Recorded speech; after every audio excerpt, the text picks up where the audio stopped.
बिस्मिल्लाहिर्रहमानिर्रहीम। Discover original के मुअज़्ज़ज़ नाज़रीन अस्सलामु अलैकुम। अब किस नंबर 280 मुलाहिज़ा फरमाएं। सुराख बहुत छोटा था और इसलिए खून भी कम निकला था। उससे ये भी पता चलता है कि रिवाल्वर ठीक उसी जगह रख कर गोली चलाई गई थी और उससे एक नतीजा ये भी अखज़ किया जा सकता है कि मकतूल को सज़ाए मौत दी गई हो। उसको फ़रार होते हुए गोली नहीं मारी गई थी, या तो उसे नॉकआउट किया गया और फिर शूट किया गया, या वो खुद बेहोश हो गया था। थोड़ा सा इम्कान इस बात का भी है कि उसे सर पर रिवाल्वर रख के दहशत ज़दा किया जाना मकसूद था, मगर गलती से गोली चल गई। मुमकिन है उसने किसी हुक्म की तामील से इनकार किया हो। उसकी मौत के बाद बाकी 4 ने इबरत पकड़ ली हो और अपनी जान बचाने के लिए उनसे पूरा ताउन किया हो। क्या इस बात का इम्कान है कि बाकी 4 को जिंदा वापस जाने का मौका दिया गया हो? मैंने ट्रक चलाते हुए नज़र सड़क पर रखी। हाँ, इम्कान तो है, गालिब ने कहा। बेसबब कत्ल से सब गुरेज करते हैं, मगर वो 4 एक कत्ल के चशमदीद गवाह थे, मैंने कहा, और उनसे ये डर है कि वो बाद में सब कुछ शनाख्त ना कर लें। ये बता दें कि उन्हें कहाँ ले जाया गया था और किस काम के लिए। वो किससे बताएंगे? गालिब बोला। गांव वालों को? पुलिस चौकी के इंचार्ज साहब को तो सांप ने डस लिया है। सांप ने सांप को डस लिया है, मैंने तस्दीक की। गाँव वाले लाश लेकर जाएंगे। किसी दूसरे कस्बे से असली ते वड्डा थानेदार आएगा तो बयान वगैरह लेकर चला जाएगा। तफ्तीश कौन करता है कि मुजरिमों को डरो, सब कागजी कार्रवाई होती है। दिलावर और पैडरू जैसे मुजरिम इन गाँव के लोंडों की गवाही से डरने वाले नहीं। इन्होंने अहमियत नहीं दी होगी कि किसी से कहते हैं तो कहते फिरे, गालिब ने कहा। अलबत्ता सराज पहुंचा तो गाँव की शामत आ जाएगी। एक दिन की बादशाहत है। जो अच्छे काम हम ने किए थे सब उल्टे हो जाएंगे। पैडरू और उसके साथियों के खिलाफ वो किसे बोलने देगा? वो तो हवालदार की मौत को भी कत्ल का केस बनाएगा और उस नौजवान की लाश को भी हमारे खाते में डाल देगा। सारी गवाहियाँ हमारे खिलाफ लेगा और तलाश करेगा तो हमारी। पेड्रो और उसके साथ आने वालों के लिए कोई खतरा नहीं। हमारे और पीछे वाले हिस्से के दरमियान कैबन की दीवार खाइल थी और हमारी बैग पर एक शीशा था जिसमें से हम मोहसिन और कैथरीन को देख सकते थे, लेकिन दरमियान में दूध के ड्रम खाइल थे। सुबह के 4 बज गए थे और आसमान पर सितारे सहरी पूरी आबो ताब के साथ नमूदार हो चुका था। कुछ देर में सुबह कादिब के आसार नमूदार होने को थे। हम जाए वारदात से 5 मील दूर आ गए थे। एहतियातन मैंने लाइट्स बुझा रखी थी, चुनाचे ट्रक की रफ्तार बहुत कम थी। उसके इंजन की आवाज़ भी कम थी, लेकिन मुझे इतना शोर भी बहुत महसूस हो रहा था। अचानक पीछे से किसी ने शीशे को उंगली से बजाया। मैंने ट्रक को एक किनारे पर रोक लिया और उतर कर पीछे गया। कैथरीन को होश आ गया है, मोहसिन बोला। हेलो कैथरीन, मैंने ट्रक पर चढ़ के खुश दिली से कहा और मुस्कुराया। कैसी हो? फाइन, वो आहिस्ता से बोली। तुम सबको देखकर मैं फिर जिंदा रहने की आरजू करने लगी हूँ, लेकिन सिर्फ आरजू से क्या होता है? तुम जिंदा रहोगी कैथरीन। अभी से मरने की बातें करके हमें मत डराओ, मैंने कहा। हम सबको तुम्हारी ज़रूरत है। जोली को? जोली? उसे हंसने की कोशिश की, मगर आंसू खुद ब खुद उसकी आंखों से बह निकले। अब तक और किसके लिए जिंदा थी मैं? You idiot. यही तो मैं भी कह रहा हूँ। आइंदा? व्हाट आइंदा?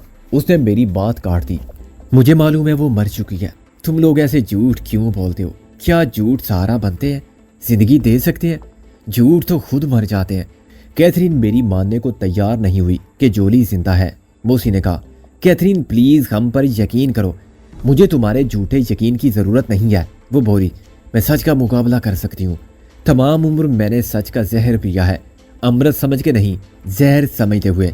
हकीकत पर मसलत के पर्दे मत डालो। कब तक डालोगे पर्दे आखिर? मेरे पास तो इतना वक्त भी नहीं है कि तुम झूठ पर मुझे जिंदा रखो और सच को टालते रहो। जब तक मैं इस काबिल ना हो जाऊं कि तुम झूठ के पर्दे हटाने पर और झूठ का एतराफ़ करने पर और शर्मिंदा हो कि ये कहने पर मजबूर हो जाओ कि कैथरीन वो ज़रूरत थी। असल हकीकत ये है तो मुझे तुमको शर्मिंदा देखने का कोई शौक नहीं। I don't want to you, just let me die please. Mohsin ने मुझे इशारा किया और मेरे साथ कूद कर नीचे आ गया। गवाला हक्का बक्का बैठा हुआ सारा ड्रामा देख रहा था, मगर उसका एक लफ्ज़ भी समझने से कासिर था। उसके दिमाग में कन्फ्यूजन के सिवा कुछ न था। हमने उसे कातिलों डाकुओं के बारे में एक कहानी सुनाई थी। बतौर सबूत उसने एक लाश भी देखी थी। कैथरीन के बारे में उसको यकीन था कि डाकू अगवा करके ले जा रहे थे, लेकिन जो डायलॉग उसने सुने थे वो अगवा की वारदात से कोई ताल्लुक नहीं रखते थे। बस वो पुलिस के मामलात में दखल दर माकूलात करना नहीं चाहता था। उसे पुलिस का साथ देने में माली फ़ायदा ही हुआ था और वो समझता था कि उसने ताउन ना किया तो वो घाटे में रहेगा। पुलिस क्या नहीं कर सकती, उसे थाने ले जाके छीतर मार सकती है, उसका ट्रक जब्त कर सकती है, उसे चोरी के शुबे में जब तक चाहे जेरे तफ्तीश रख सकती है, यहाँ तक कि उसके कब्जे से चोरी का माल भी बरामद कर सकती है। उसको ज़रा भी शुबा नहीं था कि हम जाली पुलिस वाले हैं। चुनाचे वो 600 पर कनात किए चुप बैठा था और पंगा लेने के मूड में बिल्कुल ना था। कैथरीन को लाहौर ले जाना बेहद ज़रूरी था। मोहसिन ने ट्रक से ज़रा फासले पर जाकर कहा और मुझे एक सिगरेट पेश की, फिर माचिस निकाली। ये सिगरेट कहाँ से आई? मैंने सिगरेट को झपट लिया। ज़रा एहतियात से मोहसिन बोला, पहलवान का तोहफा है, बारी बारी सूटें लगाएंगे। उसने माचिस से सिगरेट जलाई जो मकबूले आम किंग स्टार्क ब्रांड थी। कैथरीन को लाहौर ले जाने की ज़रूरत से इनकार नहीं किया जा सकता, मगर हम तो गालबन मुखालिफ समत में जा रहे हैं। मैंने एक तवील कश लेने के बाद बहुत पुरसुकून होकर कहा, जब तक वो जोली को अपनी आंखों से नहीं देखेगी उसे किसी तरह की बात का यकीन नहीं आएगा। मोहसिन बोला। मैंने उसे सारी सूरत समझाने के लिए बहुत सर खपाया, मगर वो उसे भी झूठ समझती है कि शैला जिंदा है। मैं समझता हूँ कि उसका हमारे साथ रहना ख़तरनाक है। उसकी हालत ज़्यादा अच्छी नहीं है, बल्कि किसी हद तक तशवीशनाक है। वो जिस्मानी तौर पर बहुत कमज़ोर हो गई है और उसकी कुव्वत मुदाफ़त बिल्कुल ख़त्म हो चुकी है, इसलिए भी कि वो ज़िंदा रहना नहीं चाहती, और अगर वो हमारे साथ ना होती तो शायद खुदकशी करके मर चुकी होती। होश में आने के बाद वो इस्तरियाई अंदाज में बहुत चीखी चिल्लाई और उसने ट्रक से छलांग लगाने की कोशिश भी की। हमने उसे दबोच लिया। अच्छा, मुझे कुछ मालूम नहीं हुआ। शीशे के उधर आवाज़ नहीं जाती। मैंने सिगरेट मोहसिन की तरफ बढ़ा दिया।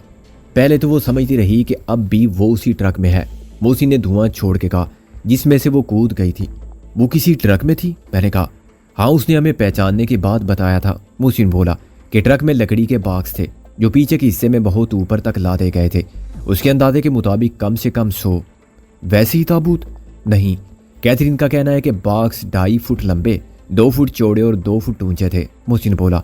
उसने कहा कि मौका मिले तो पैमाइश कर लेना, 1 इंच का भी फर्क नहीं होगा। बाहर की तरफ आम किस्म के 2 क्रेट थे जिनमें फल, सेब, आलू बुखारे, माल्टे वगैरह पैक किए जाते हैं, लेकिन उनमें फल नहीं, आलू थे या अंडे। ये कैथरीन ने कैसे जाना? उसकी नज़र, कुव्वत मुशाहिदा, सोचने समझने की सलाहियत हैरत अंगेज तौर पर तेज़ है। उसका कहना है कि फल होते तो खुशबू ना आती। बाहर की तरफ आलू के या अंडों के क्रेट इसलिए रखे गए होंगे कि रास्ते में कोई सर फिरा मिल जाए या ज़रूरतमंद तो उसे मुतमईन किया जा सके। हाँ, रास्ते में या तो फ़र्ज शनास और सरफिरे पुलिस ऑफिसर आते हैं या फिर रिश्वत मांगने वाले जिनको हिस्सा ना पहुंचा हो। मैंने इत्तफाक किया। दरमियान में 4 फुट लंबी और इतनी ही चौड़ी जगह थी जिसमें उन तीनों को बेहोश करके डाल दिया गया था, राबिया को, टैडी को और कैथरीन को। मोहसिन बोला। उस ढेर के ऊपर खुद पैड्रू रिवाल्वर लिए बैठा हुआ था और ऊपर से नीचे झांक कर 15 फुट गहरे चौकोर कुएं की तह तक देख सकता था। कैथरीन को पहले होश आ गया था? नहीं, वो अव्वल ताखिर होश में थी। मोहसिन बोला। जब उन्हें रवाना किया जा रहा था तो प्रोग्राम के मुताबिक कुछ देर हो गई थी। डॉक्टर 1 घंटे की ताखीर से पहुंचा था। वो डॉक्टर था या कोई अताई, ये उसे नहीं मालूम। वो सब उसको डॉक्टर भी कहते थे और गालियां भी देते थे। उसकी कार का एक्सीडेंट हो गया था, चुनाचे वो 4 बजे शाम की बजाय 5 बजे पहुंचा। कहाँ पहुंचा? मैंने कहा। कैथरीन को अंदाजा है? नहीं, वो गुलबर्ग के आखिरी हिस्से में वाक़ किसी कोठी का तहखाना था जहाँ उनको रखा गया था। मोहसिन बोला। डॉक्टर ने पहले राबिया को इंजेक्शन लगाया, फिर टैडी को। उन्होंने कोई मुज़ाहमत नहीं की। वो इस काबिल ही ना रहे थे। वो ज़रा सी देर के लिए खामोश हुआ। मैं समझ गया मोहसिन, मैंने कहा। वज़ाहत की ज़रूरत नहीं कि वो क्यों मुज़ाहमत के काबिल नहीं रहे थे। जब कैथरीन की बारी आई तो न जाने कैसे डॉक्टर के हाथ से गिरकर दवा की शीशी टूट गई और सिगरेट का आखिरी टोटा मुझे दे दिया। देर पहले ही हो चुकी थी और डॉक्टर के पास दूसरी शीशी नहीं थी। उन्होंने कैथरीन को डराया, धमकाया कि खबरदार, जो रास्ते में आवाज़ भी निकली। उन दोनों को बेहोश रखना ज़रूरी था, मगर तुम्हारा जिंदा रहना भी गैर ज़रूरी है। गर्दन काट के लाश बाहर फेंक देंगे। कैथरीन ने अदाकारी से उनको यकीन दिला दिया कि वो हद दर्जा बुज़दिल है और उनके लिए कोई ख़तरा नहीं बन सकती। उसने अपना रवैया ऐसा ही रखा, जिसका फ़ायदा उसे ये हुआ कि वो बहुत कुछ देखती रही और सुनती रही, और उसकी फराहम करदा इतलात पर भरोसा करते हुए मैं कह रहा हूँ कि कैथरीन को आगे ले जाने का कोई फ़ायदा नहीं, क्योंकि रास्ते में किसी जगह उन्होंने राबिया, टैडी और कैथरीन को ट्रक से एक जीप स्टेशन वैगन में मुंतकिल कर दिया था। स्टेशन वैगन में? मैंने बेइख्तियार कहा। हाँ, वो उसी गाँव में हमारे बहुत करीब से गुजर गए। हमने पुलिस चौकी से बाहर आके देखा था तो हमें हेडलाइट्स दिखाई दी थी। मोहसिन ने कहा। उसमें वो पीछे पड़े हुए थे। राबिया और टैडी वाकई बेहोश हुए थे, मगर कैथरीन दम साथे पड़ी रही थी ताकि महफूज रहे और होश में रहने का फ़ायदा भी उठा सके। काश किसी तरह मुझे मालूम हो जाता। मैंने हसरत से सर हिला के कहा, کہ وہ میرے اتنے قریب آئی اور پھر اتنی دور ہو گئی کہ میں اس کا تصور بھی نہیں کر سکتا۔ معلوم ہو جاتا تو آپ کیا کرتے؟ دوڑ لگاتے جیپ کے پیچھے؟ موسی نے کہا۔ آپ خود بھی چوہے کی طرح پکڑے جاتے بھائی ٹارزن۔ جب قیدیوں کو ٹرک سے اسٹیشن ویگن میں منتقل کرنے کے لیے ٹرک روکا گیا تھا تو ڈرائیور کی غلطی سے تھوڑا سا نشیب کی جانب ہو گیا تھا، لیکن الٹنے سے بال بچا تھا۔ کیتھرین نے اسٹیشن ویگن کے پیچھے والے دروازے سے جو اوپر اٹھ جاتا ہے یہ دیکھا کہ اسٹیشن ویگن سڑک پر ہی ریورس ہو کے واپس جانے لگی تھی۔ اسی وقت ڈرائیور نے پھر ٹرک چلا دیا اور وہ وزن کے باوجود اسے صحیح سالم سڑک پر لے آتا، لیکن اس کی بدقسمتی کہ اگلا ٹائر برسٹ ہو گیا۔ ٹرک نشیب کی جانب جھکا اور الٹ گیا۔ پیڈرو تو سڑک پر آ گرا تھا لیکن ڈرائیور خلاق ہو گیا۔ یہ سب کیتھرین نے ان کی گفتگو سے اندازہ کیا۔ اسٹیشن ویگن کو دلاور چلا رہا تھا۔ اس نے نیچے اتر کر پیڈرو کو اٹھایا اور وہ کچھ دور کھڑے سر ہلاتے رہے اور نیچے نشیب میں الٹ جانے والے ٹرک کو دیکھتے رہے۔ ان کا سارا مال بکھر گیا تھا۔ کچھ دیر بعد دلاور اکیلا واپس آیا اور گولی کی طرح لاہور کی طرف چل پڑا۔ اس نے دوسرے ٹرک کا اور ڈرائیور کا بندوبست کیا اور 2 گھنٹے بعد پھر وہاں پہنچا جہاں حادثہ پیش آیا تھا۔ اس وقت وہ بہت جلدی میں تھا اور بہت پریشان تھا۔ وہ اتر کے پیڈرو کے پاس گیا اور کچھ دیر بعد پیڈرو اس کی جگہ آ بیٹھا۔ دوسرا ٹرک سڑک کے کنارے رک گیا تھا۔ اس کا ڈرائیور بھی اسٹیشن ویگن میں آ گیا اور وہ دونوں گاؤں گئے۔ وہاں سے انہوں نے 6 لڑکے پکڑے۔ انہوں نے رابعہ، پیڈرو اور کیتھرین کو سیٹ پر ڈال دیا۔ کیتھرین تو ان کے حکم پر خود ہی چلی گئی۔ گاؤں سے جو 6 لڑکے پکڑے گئے ان کے پیچھے کی جگہ بہت ناکافی تھی، چنانچہ پیچھے والا 5واں دروازہ اٹھا کے سب کو وہاں ٹھونسا گیا، مگر پھر وہ دروازہ بند نہ ہو سکا۔ پیڈرو پچھلی سیٹ پر پیچھے کو سر کیے ان پر ریوالور تانے بیٹھا رہا اور انہیں گالیاں دیتا رہا اور دھمکیاں دیتا رہا کہ کسی نے ذرا بھی حرکت کی اور آواز بھی نکالی تو اس کے سر میں سوراخ کر دیا جائے گا۔ جگہ کی کمی کے باعث اس نے کیتھرین سے کہا کہ وہ سب سے آگے والی سیٹ پر ڈرائیور کے ساتھ جا بیٹھے اور کیتھرین نے اپنا تابعہ داری کا بزدلانہ رویہ برقرار رکھا۔ آگے وہ آرام سے بیٹھ کے ڈرائیور کے سامنے لگے ہوئے شیشے میں پیچھے کا منظر دیکھتی رہی۔ شیشہ کچھ ٹیڑھا تھا۔ اس کی نظروں کے سامنے ایک لڑکے نے چلتی گاڑی سے باہر چھلانگ مار دی۔ کیتھرین نے فوراً پلٹ کر دیکھا تو پیڈرو اس کا نشانہ لے رہا تھا۔ غالباً وہ کیتھرین کی دعا قبول ہونے کے باعث بچ گیا۔ وہ ایک بار گرا اور پھر اٹھ کر بھاگ گیا، جنگل اور اندھیرے میں گم ہو گیا۔ پیڈرو کا ارادہ اس کے پیچھے جانے کا تھا، مگر دوسرے شخص نے کہا کہ وقت ضائع ہوگا، وہ لڑکا جنگل کے راستوں سے واقف ہے، اب ہاتھ نہیں آئے گا۔ 5 لڑکے کافی ہیں۔ ان سب کو وہ اس لیے لے گئے تھے کہ نیچے بکھرا ہوا مال دوسرے ٹرک میں لوڈ کریں۔ وہ یقیناً بہت بھاری کریٹ ہوں گے اور 100 کریٹ ہوئے تو ہر شخص کو 20 کریٹ نیچے سے اٹھا کر ٹرک تک لانے پڑے ہوں گے اور پھر ٹرک میں رکھنے پڑے ہوں گے۔ ممکن ہے ٹرک میں پیڈرو کریٹ جمانے پر مامور ہو۔ یہ سب کیتھرین کو نہیں معلوم، صرف اس کا اندازہ ہے۔ میرے اندازے کا کمال بھی تو دیکھ، میں نے کہا۔ بالکل وہی ہوا جو میں نے سوچا تھا، بس اب ولی ہونے کا دعویٰ کر دے، محسن بولا۔ بہت لمبی بات کر دی میں نے۔ مختصر قصہ یوں کہ پیڈرو نے جب اسٹیشن ویگن کو ٹرک کے پاس لا کے روکا تو وہ اور ڈرائیور فوراً پیچھے لپکے کہ اپنی لیبر فورس کو اتاریں اور دلاور سے کچھ کہنے لگے۔ اسی وقت کیتھرین کو فرار کا موقع ملا۔ ڈرائیور کی سائیڈ کا دروازہ کھلا ہوا تھا۔ ٹرک سڑک کی بائیں جانب کھڑا ہوا تھا۔ اسٹیشن ویگن بھی بائیں جانب روکی گئی تھی اور وہ لیفٹ ہینڈ ڈرائیو گاڑی تھی۔ چنانچہ کیتھرین اتری اور خاموشی سے جنگل میں سٹک گئی۔ پہلے چند قدم بہت مشکل ثابت ہوئے، جبکہ اسے یقین تھا کہ ابھی کوئی گولی کسی ریوالور سے نکلے گی۔ اس کی آواز بعد میں اس وقت سنائی دے گی جب کیتھرین منہ کے بل گر چکی ہوگی، مگر قدرت اس کی مدد کر رہی تھی۔ اس کی باری آنے پر انجیکشن کی شیشی کا ٹوٹ جانا بھی تائید عزتی کے سوا کیا تھا۔ پیڈرو اور دلاور جلدی میں تھے اور پریشان تھے کہ ان کا دھیان کیتھرین کی طرف نہیں کیا۔ وہ سیدھی بھاگتی گئی، یہاں تک کہ بے ہوش ہو کے گر پڑی۔ اسے نہیں معلوم کہ بعد میں پیڈرو اور دلاور نے 5 مدد کرنے والوں کے ساتھ کیا کیا۔ اگر انہوں نے ایک کو مار دیا تھا تو شاید باقی کو بھی مار دیا ہوگا۔ راز کا راز رہنا ان کے لیے زیادہ اہم تھا۔ گاؤں کے 5 لونڈوں کا زندہ رہنا اتنا ضروری نہیں تھا۔ پھر کیتھرین سڑک تک کیسے پہنچی؟ میں نے کہا۔ بہت دیر بعد اسے ہوش آیا تو اس نے سوچا کہ کہیں جنگل میں مر نہ جاؤں، محسن بولا۔ وہ گرتی پڑتی سڑک تک لوٹ آئی، لیکن اس جگہ سے کافی دور جہاں حادثہ پیش آیا تھا اس نے اسٹیشن ویگن کو واپس جاتے دیکھ لیا تھا، جس کا مطلب کیتھرین نے صحیح نکالا کہ ٹرک بھی لوڈ ہونے کے بعد روانہ ہو چکا تھا اور وہ شاید 2-3 گھنٹے کے وقفے سے دوبارہ سڑک پر آئی۔ وہاں کسی آتے جاتے کا انتظار کرتی رہی تھی اور بالآخر بے ہوش ہو گئی تھی۔ اب جلدی سے بتا دے کہ وہ ٹرک کہاں گیا اور اسٹیشن ویگن کی طرف گئی۔ کیتھرین نے جو کچھ سنا اس کے مطابق ٹرک تو سیدھا ڈیپو گیا۔ ڈیپو کے بارے میں ایک اشارہ یہ ملا تھا کہ وہ کسی پہاڑی کے قریب ہے یا اس کے دامن میں ہے۔ اسٹیشن ویگن میں رابعہ اور ڈیڈی کو سڑک کے راستے کراچی لے جایا گیا ہے۔ کیتھرین کے فرار کا ان کو فوراً پتہ چل گیا ہوگا۔ اور دلاور نے پیڈرو کو ذمہ دار ٹھہرایا ہوگا تو پیڈرو نے ڈرائیور کو۔ ان کے پاس وقت نہیں تھا، ورنہ وہ اسے ضرور تلاش کرتے۔ اپنی حماقت پر بہت پچھتائے ہوں گے کہ بڑھیا کو کمزور، بے وقوف اور بزدل سمجھ کر بے ضرر مان لیا اور اس کی طرف سے غافل ہو گئے۔ سب لوگ ہمیں گھور رہے ہیں، میں نے کہا، خصوصاً مرزا غالب بہت خون آشام موڈ میں نظر آتے ہیں۔ اب بتا کیا کرنا ہے؟ میں نے کہا نا کہ ٹرک میں کیتھرین کو لاہور بھیج دیا جائے۔ اس کے ساتھ کون جائے گا؟ میں نے کہا، غالب؟ ہاں، غالب اس کے لیے ضرور طبی امداد کا انتظام کرے گا، اسے اس کی بیٹی سے ملوائے گا، محسن بولا، اور ہم دونوں آگے جائیں گے۔ نہیں، میں اور غالب آگے جائیں گے، میں نے یک لخت اپنا فیصلہ بدلتے ہوئے کہا۔ کیتھرین کو تو لے جا، جو غالب کر سکتا ہے وہ تو بھی کر سکتا ہے۔ تیری مدد کرنے والا ہمارا وکیل دوست عبد الودود مندر بھی ہے، کیتھرین اور جولی کو وہاں چھوڑ دینا اور پھر شیلا سے مل کر آنا۔ نہیں یار، محسن نے تھوڑے سے تذبذب کے ساتھ کہا، مگر میں دیکھ رہا تھا کہ شیلا سے ملاقات کے ذکر پر اس کی صورت کے تاثرات کس طرح بدلے تھے۔ بکواس مت کر، خواہ مخواہ کیا تیرا دل نہیں چاہتا اسے دیکھنے کو؟ وہ تو چاہتا ہے، محسن نے آہستہ سے کہا۔ تو پھر جا، شیلا سے مل، اسے سب بتا، ہو سکے تو رضوی صاحب سے بھی ملنا، مگر احتیاط ضروری ہے، ان کی فرض شناسی بہت خطرناک چیز ہے، وہ پہلے تجھے بند کر دیں گے اور پھر کہیں گے کہ اب سناؤ بیٹے، خیریت سے تو ہو؟ کہاں رہے اتنے دن؟ بہت یاد آتی تھی تمہاری۔ محسن ہنس پڑا۔ میں ان سے نہیں ملوں گا، مجھے معلوم ہے پھر میں واپس نہیں آ سکتا۔ ہاں، آنٹی سے ضرور ملوں گا، شاید کہیں سے انکل رضوی کو فون کر لوں، نازو اور اکرام شیخ کے گھر بھی جاؤں گا، فوزیہ کو بھی ٹیلی فون ضرور کروں گا اور سب کو تسلی تشفی دے کر لوٹ آؤں گا۔ تم لوگ کہاں ملو گے؟ کراچی میں، میں نے کہا۔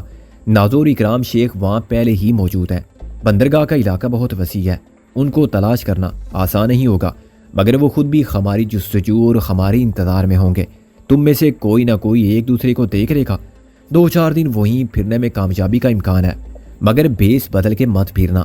میں اور غالب ابھی تو آگے جا رہے ہیں، کوشش کریں گے کہ 1 ہفتے بعد تم سے کراچی ہی میں ملاقات ہو۔ اگر 1 ہفتے میں نہ آ سکیں تو 15 دن انتظار کرنا، کراچی سے لاہور کال کی جا سکتی ہے۔ شیلا کو بتا دینا کہ تم لوگ کہاں ہو، ہم بھی کراچی پہنچنے کے بعد شیلا ہی کو فون کریں گے، وہ تمہارا پتہ ٹھکانہ بتا دے گی۔ ایسا نہ ہو فون رضوی صاحب سن لے، یہ رسک تو لینا ہی پڑے گا، میں نے کہا۔ احتیاط یہ ہو سکتی ہے کہ پہلے رضوی صاحب کے دفتر فون کیا جائے، وہ موجود ہوں تو گھر کال کی جائے۔ اب آپ دونوں اپنی مرضی سے حاضر ہوتے ہیں یا میں تشریف لے آؤں؟ غالب نے چلا کر کہا۔ اس کے صبر کا پیمانہ بالآخر لبریز ہو گیا۔ ہم واپس گئے اور ٹرک میں بیٹھ گئے۔ اب صبح کا اجالا نمودار ہونے لگا تھا۔ جب ہم اس مقام تک پہنچے، جام نے سائیکل چھوڑی تھی تو ٹرک پھر رکا۔ ہم نے تازہ دودھ پیٹ بھر کے پیا، پھر محسن کو الوداع کہا۔ مرزا غالب ہمارے مذاکرات کی تفصیل جاننے کے لیے بہت بے چین تھے، مگر میں نے انہیں صبر جمیل کی تلقین کی۔ غالب سمجھ گیا کہ ٹرک کی واپسی اور محسن کا کیتھرین کے ساتھ جانا کوئی مقصد رکھتا ہے، اور ہم جو اتنی دیر تک الگ کھڑے باتیں کرتے رہے تھے تو ایک دوسرے کو لطیفے نہیں سنا رہے تھے۔ دودھ والا بالکل خاموش تھا، وہ عقل مند آدمی تھا، اسے لاہور جانے کے فیصلے سے یقیناً خوشی ہوئی ہوگی۔ اس کے 600 روپے کا منافع تو پہلے بھی محفوظ تھا، اب وہ خود کو بھی محفوظ سمجھنے لگا ہوگا اور اپنے ٹرک کو بھی، اور اس کا یہ اندیشہ مٹ گیا ہوگا کہ یہ پراسرار لوگ اسے کسی جگہ قتل کر کے پھینک دیں گے اور ٹرک لے جائیں گے۔ عجیب مرزا صاحب، وہ تو رہ گئے، میں نے اپنے سر پر ہاتھ مارا۔ کون رہ گئے؟ غالب بولا۔ میرے کپڑے اور کون، میں نے کہا۔ وہ گوالا پہلوان لے گیا، اب مجھے اسی ڈیری فارم کی یونیفارم میں باقی زندگی گزارنا پڑے گی۔ اس میں سے بہت صحت مند جانوروں کی خوشبو آ رہی ہے، مرزا نے سائیکل اٹھاتے ہوئے کہا۔ اور چشمے بدور، تم کیا کسی بیل سے کم ہو؟ ذرا مجھ سے کہہ کے دیکھ کہ آ بیل مجھے مار، میں نے کہا۔ آ بیل سائیکل پر بیٹھ، غالب نے کہا۔ ہم اس مشہور زمانہ سائیکل پر سفر شروع کرنے ہی والے تھے کہ مخالف سم سے ایک کار نمودار ہوئی۔ غالب نے سائیکل پھر پھینک دی۔ سورج نکل آیا تھا اور درختوں کے ابھی سائے لمبے تھے اور اندھیرے اجالے کی کیفیت تھی، لیکن سڑک پر دھوپ تھی اور چمکتی دمکتی کار پر سے کرنیں پھوٹ رہی تھی۔ لو مرزا، تھا جس کا انتظار وہ شاہکار آ گیا، میں نے کہا۔ اس سے پہلے تو لفٹ مانگتے ہیں اور اس کے بعد ہمیشہ کی طرح اس کے ساتھ وہی سلوک کرتے ہیں جو عرب کے ساتھ اونٹ نے کیا تھا، غالب بولا۔ اونٹ خیمے کے اندر، مالک باہر۔ یہ بھی تو ہو سکتا ہے کہ اس میں تمہارے ماموں چودھری دلاور ہو۔ غالب سڑک کے کنارے واویلا کرنے لگا، پیٹ پکڑ کے دورہ ہونے لگا اور ہاتھ ہلانے لگا۔ اس نے اپنے من کے اور سادھوؤں والے ولیے کے لوازمات تو اتار پھینکے تھے، مگر اس کا لباس وہی جوگیا تھا۔ میں نے بھی گوالے پہلوان کا سوٹ چڑھا رکھا تھا، چنانچہ ہم دونوں خالص دیہاتی نظر آتے تھے، اور یہ ہو سکتا تھا کہ کوئی مہذب شہری ہم جیسے کسی بیمار کو بھی اپنی صاف ستھری کار میں بٹھانا پسند نہ کرے۔ चुनाचे मैंने सड़क के दरमियान आके दोनों हाथ उठाए और वहां दुआई देने लगा। गाड़ी मुझसे चंद कदम के फासले पर ठहर गई। एक मोटी तोंद वाले मगरूर और बदतमीज शख्स ने बाहर सर निकाला और मुझे एक गाली से नवाजा। मरने की सलाह है मियाँ जी, मुझे क्यों मुसीबत में डालते हो? मरो किसी ट्रक के नीचे आके, वो फाड़ खाने वाले लहजे में बोला। ट्रक तो अभी तक कोई नहीं आया, मैंने मासूमियत से कहा। बहुत देर से खड़े हैं और मरने की सलाह तो ये मेरा साला कर रहा है, तो फिर मुझे क्यों रोका है? कब्रिस्तान ले जाना है क्या तुम्हारे साले को? नहीं जी, वो तो आपको, मुझे और हम सबको 4 बंदे मुंडों पर चुप कर ले जाएंगे। मैंने कहा आप हमको आगे तक छोड़ दो। आगे कहाँ, आगे तो सारी दुनिया है, वो बोला। बस जी डालियां से आगे। मैंने कहा ग्वाले की फराम करदा मालूमात मेरे काम आई। संगराली, चलो बैठो। उसने बुरा सा मुंह बनाकर पीछे का लाक खोल दिया। मैं भी इत्तफाक से संगराली ही जा रहा हूँ। किस्मत अच्छी है तुम्हारी, लेकिन मेरी सीट मत खराब कर देना। मैं और गाली पीछे बैठ गए। उस नामाकूल शख्स के रवैये पर मुझे बहुत ताव आ रहा था और मैं अबू से थोड़ा सा शर्मिंदा करने के मूड में था। क्या आप मुसलमान नहीं हो जी? मैंने गाड़ी से बाहर देखते हुए कहा। उस शख्स ने मुश्तइल होकर मेरी तरफ गर्दन घुमाई। ये क्या मतलब है इस बात का? मैं तुमको सिख नजर आता हूँ? वो दरअसल आपने पहले गाली दी थी। मैंने कहा मुसलमान तो मिलते ही पहले अस्सलामु अलैकुम कहते हैं, ये गाली किस मजहब का सलाम है? बक बक करोगे तो उतार दूंगा यहीं। वो शर्मिंदा होने के बावजूद ढीठ बनकर बोला। अब तो मुश्किल है, गालिब ने कहा। हम बैठ गए तो बैठ गए। हाँ, अब उठाए तो बस अल्लाह ही उठाए। मैंने सर हिलाया। और दुआ है कि पहले आपको उठाए, गालिब ने कहा। मकार फरेबी, उसने गाड़ी रोक दी। तुम बीमारी का ढोंग रचा रहे थे, नीचे उतरो। चलो पहले तुम उतरो, गालिब ने दांत निकाल कर कहा। नहीं जी, पहले आप। मैंने कहा पहले आप, गालिब बोला। पहले आप। उन्होंने तुमसे कहा है, गालिब बोला। नहीं, तुमसे कहा है, पूछ लो उनसे। ला हौला वला कुव्वता इल्ला बिल्लाह। तुम दोनों उतरो, दफा हो जाओ, वो चिल्ला कर बोला। दोनों? अच्छा, पहले तुम उतरो और फिर हमें उतारो। मैंने कहा ऐसे तो हम उतरने वाले नहीं हैं, या फिर जो जिसको उतार दे। गालिब ने सर हिलाया। तुम 2 हो इसलिए बदमाशी दिखा रहे हो। नहीं, एक का मुकाबला एक से, गालिब ने कहा। पहले मुझे उतार दो वरना मैं तुमको उतार दूंगा, या मेरे साथ मुकाबला कर लो। मैंने कहा मुकाबला? कैसा मुकाबला? तुम्हारे बाप की गाड़ी है क्या? उसने चीख कर कहा। भाई जी, इसने आपके बाप का नाम लिया है, गालिब बोला। इसे मारो। मैंने नफी में सर हिलाया। इसने तुम्हारे बाप को कहा है काका तुम मारो, मगर मेरा बाप तो तुम्हारा भी चाचा था और मेरा बाप तुम्हारा ताया था। चलो फिर दोनों मिलकर मारते हैं, पहला मुक्का तुम मारो। उसने एक नजर हम दोनों की गैर संजीदा सूरत को देखा। हम उसे मारने के मूड में बिल्कुल ना थे, लेकिन वो इश्तियाल में आपे से बाहर होके हम पर हाथ उठाने की गलती कर बैठता तो उसे ये गलती बहुत महंगी पड़ती। उसने हम दोनों की जिस्मानी सेहत पर गौर किया और रास्त इकदाम को मुलतवी कर दिया।